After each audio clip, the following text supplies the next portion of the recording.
bahasa, gerak nadi kemanusiaan, bersahut seindah seruan, bangkit.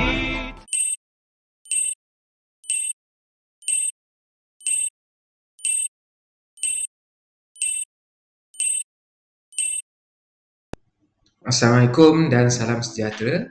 Saya Dr. Ishak daripada Terbilang Akademi Sarawak, mengajar kelas Bahasa Melayu tingkatan 5 SPM.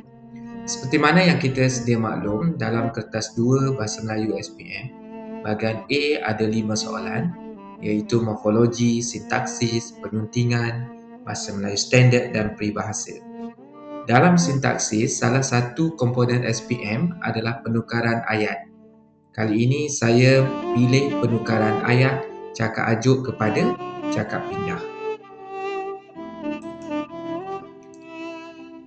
Dalam video kali ini, saya akan berkongsi bagaimana teori transformasi generatif diaplikasikan dalam topik penukaran cakap ajuk kepada cakap pindah untuk Bahasa Melayu SPM.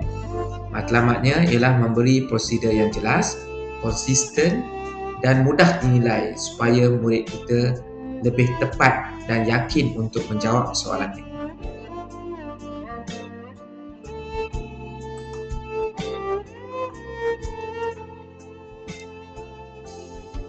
Objektif pembelajaran yang dapat dihasilkan daripada memahami aplikasi teori transformasi generatif, kita ada 5. Yang pertama, memahami TG sebagai proses daripada struktur dalaman SD melalui transformasi kepada struktur permukaan SP.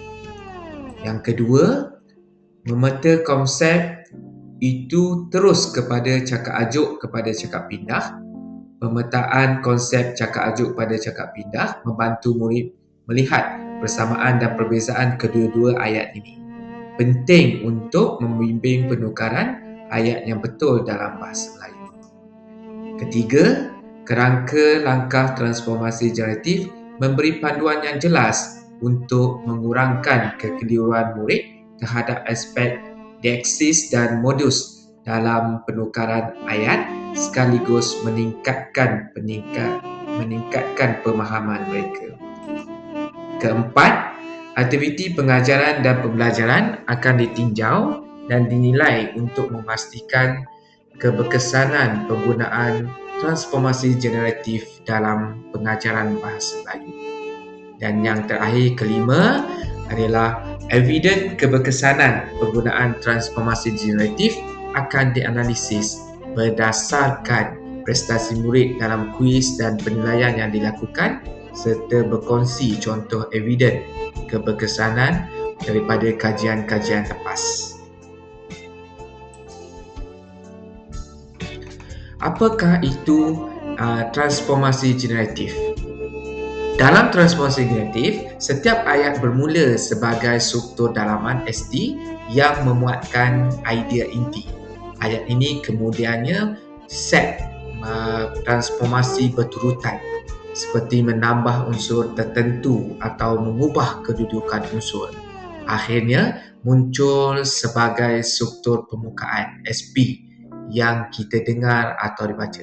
Kerangka ini membantu kita mengolah bentuk ayat secara konsisten. Dan itulah kita perlukan untuk menukar cakap ajuk kepada cakap pindah. Mengapa saya memilih TG dalam penukaran cakap ajuk pada cakap pindah? Okay. Yang pertama, dengan TG dapat menyelesaikan masalah dalam topik cakap ajuk cakap pindah yang lazimnya murid-murid keliru pada urutan. Kedua, deaksis seringkali menjadi punca kesilapan, terutama ketika menggunakan kata ganti dan merujuk kepada masa dan tempat. TG dapat membantu menjelaskan perubahan ini dengan tepat. Contohnya saya, ini dan hari ini. Contoh, saya Siapkan kerja hari ini, kata Ali. Ali berkata bahawa dia menyiapkan kerja itu pada hari itu. Seterusnya, modus dalam laporan. Sama ada ayat penyata, ayat tanya, ayat perintah, ayat larangan seringkali tidak terurus dengan baik oleh pelajar. Jadi, DG dapat menyediakan langkah-langkah yang jelas untuk setiap jenis ayat, menjadikan ayat lebih mudah untuk dipahami. Contoh ayat larangan. Jangan keluar lewat malam, kata ibu kepada kami. Jadi kita menukar ayat ini, ibu melarang kami agar tidak keluar lewat malam.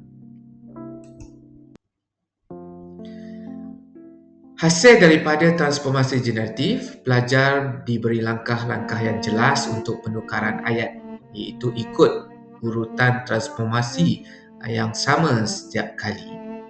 Hasilnya, murid dapat menukar ayat dengan konsisten dan guru boleh menilai lebih tepat dan berobjektif.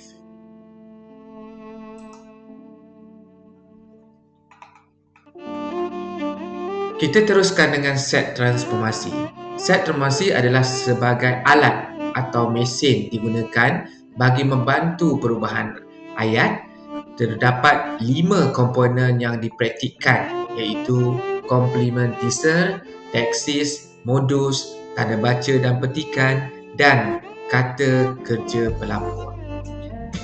Kita lihat yang pertama, complement teaser, seperti bahawa, supaya dan sama ada memainkan peranan penting dalam membentuk ayat yang jelas dan teratur dalam proses transformasi. Bahawa, supaya, sama ada untuk mengikat anak ayat. Kedua, teksis merujuk kepada penggunaan kata ganti nama, ruang dan masa penting untuk memastikan pemahaman yang tepat dalam penukaran cakap. Perubahan kata ganti, ruang dan masa. Contoh, saya kepada dia, ini kepada itu, hari ini kepada hari itu. Komponen yang ketiga ialah modus. Modus termasuk ayat tanya, ayat perintah dan ayat larangan yang menentukan cara penyampaian ayat dalam proses transformasi. Cara melaporkan ayat tanya, ayat perintah, ayat larangan adalah berbeza dengan ayat penyata. Tanda baca petikan. Penggunaan tanda baca petikan adalah penting untuk membantu menekan maksud dan struktur ayat dalam penukaran. Gugurkan petikan sesuatu, koma, titik, huruf besar dan huruf kecil. Akhir sekali, kata kerja pelapor adalah komponen krusial atau penting digunakan untuk menyusun semula ayat ajuk kepada ayat pindah, memberi makna yang tepat. Jadi, kelima-lima komponen ini menjadi tulang belakang sebagai kaedah penukaran cakap ajuk kepada cakap pindah dan sebalik. Seterusnya, kita pergi kepada mesin atau alat transformasi untuk digunakan dalam menukarkan cakap ajuk pada cakap pindah. Proses ini ada 5 langkah, iaitu pelapor, teksis, modus dan langkah terakhir semak tanda baca. Baik, kita pergi yang pertama, iaitu pilih pelapor atau kata kerja pelapor yang tepat. Contoh, berkata, bertanya, melarang ataupun mengambil dan sebagainya. Langkah kedua, complement teaser, iaitu dengan menambah perkataan komplement. Contohnya bahawa untuk penyata, sama ada untuk soalan ya atau tidak, dan supaya atau agar untuk hasrat atau perintah. Seterusnya, langkah ketiga ialah ubah teksis. Proses ini kita ubah teksis ganti nama.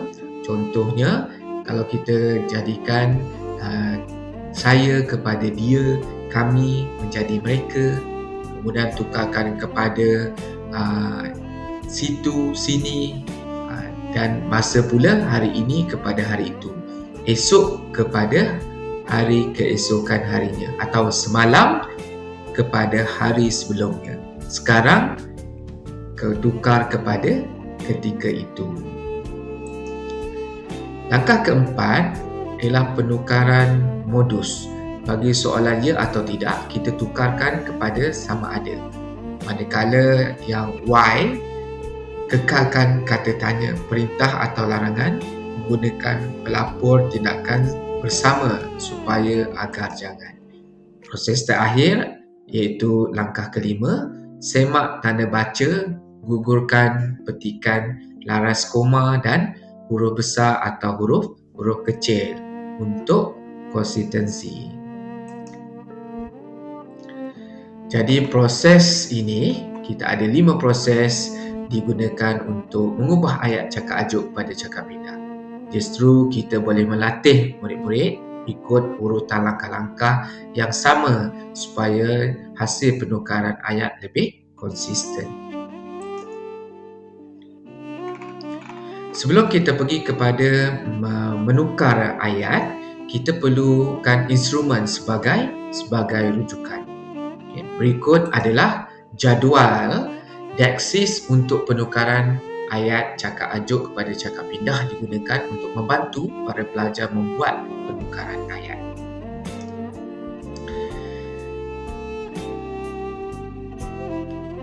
Kita lihat penukaran yang pertama, perkataan seperti saya kepada dia, ini kepada itu, kami kepada mereka, sini kepada situ, sekarang kepada ketika itu, hari ini kepada hari itu, semalam kepada hari sebelumnya, kamu atau awak kepada saya, aku, anda, dia, berubah bergantung kepada sudut pandangan pelapor.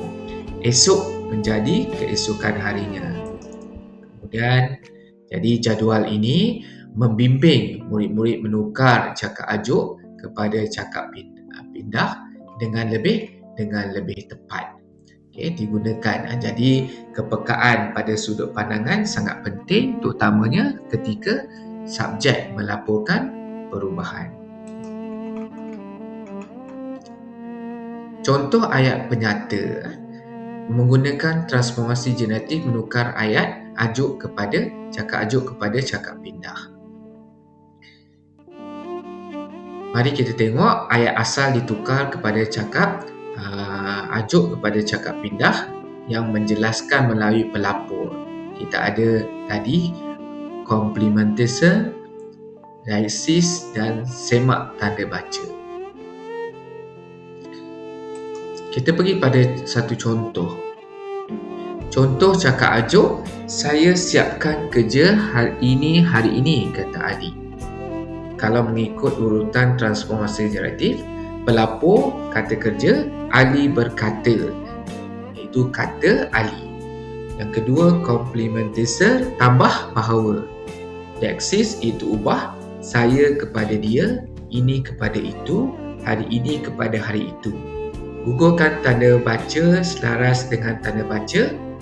Hasilnya kita lihat, Ali berkata bahawa dia sudah menyiapkan kerja rumah itu pada hari itu.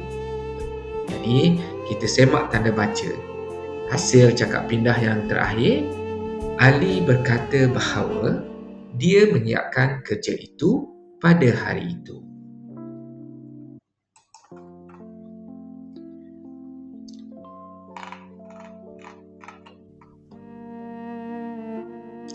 Contoh pertanyaan atau ayat tanya dalam transformasi generatif cakap ajuk ada 2, iaitu soalan ya atau tidak dan soalan why, where, which. Mari kita lihat yang pertama. Untuk soalan ya atau tidak, kita guna sama ada. Contoh cakap ajuk ya atau tidak. Aisyah bertanya, adakah kamu sudah hadir? Tukar kepada cakap pindah. Aisyah bertanya sama ada Saya sudah hadir. Manakala yang kedua, cakap ajuk untuk soalan which kekal tanda tanya. Contoh cakap ajuk, guru bertanya, mengapa kamu lewat? Tukar cakap pindah, guru bertanya, mengapa saya lewat?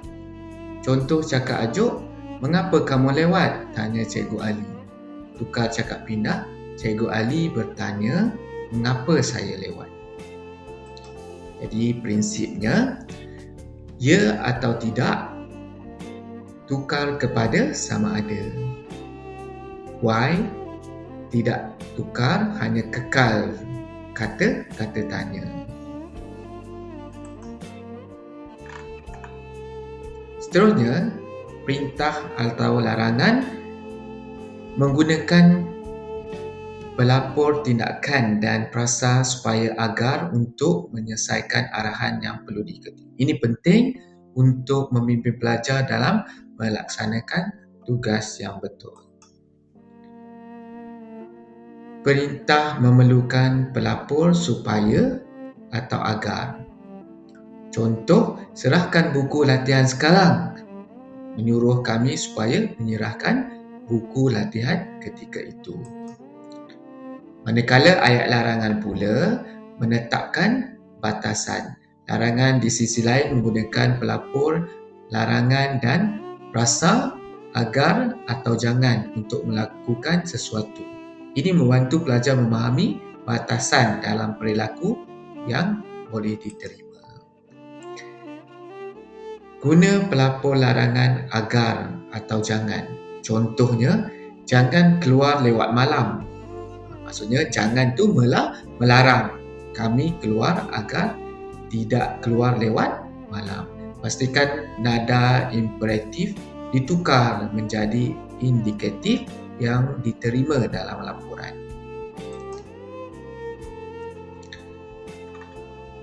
Terdapat 5 aktiviti pembelajaran yang mudah yang boleh dilaksanakan.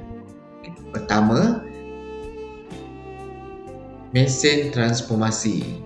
Tukar 4 atau 6 ayat menggunakan flowchart daripada 5 langkah, menukar ayat dengan betul dan membantu mereka memahami proses transformasi. Kedua, pertanyaan jadi laporan. Kelas akan dilatih untuk menukar soalan ya atau tidak kepada bentuk laporan. Kemudian kepada sama ada, aktiviti ini dibukukan pemahaman murid tentang penukaran laporan. Ketiga, suara perintah atau hasrat. Murid akan belajar menukar arahan imperatif menjadi bentuk indikatif menggunakan supaya, agar atau jangan. Keempat, laluan dua hala. Murid diberi cakap pindah dan diminta untuk membina semula cakap ajuk, termasuk memulihkan diksis dan nada. Kelima, bank transformasi. Murid menggunakan kad pelapor, komplementise dan deksis untuk membina rangka sebelum menulis jawapan penuh. Penilaian ketetapan transformasi.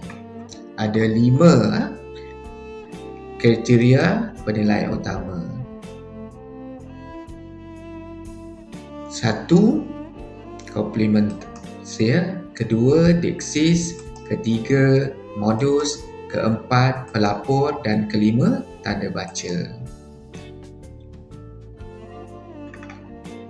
Sepintas lalu, kita paparkan perbandingan pra dan post daripada 10 kuis yang dibuat di dalam kelas.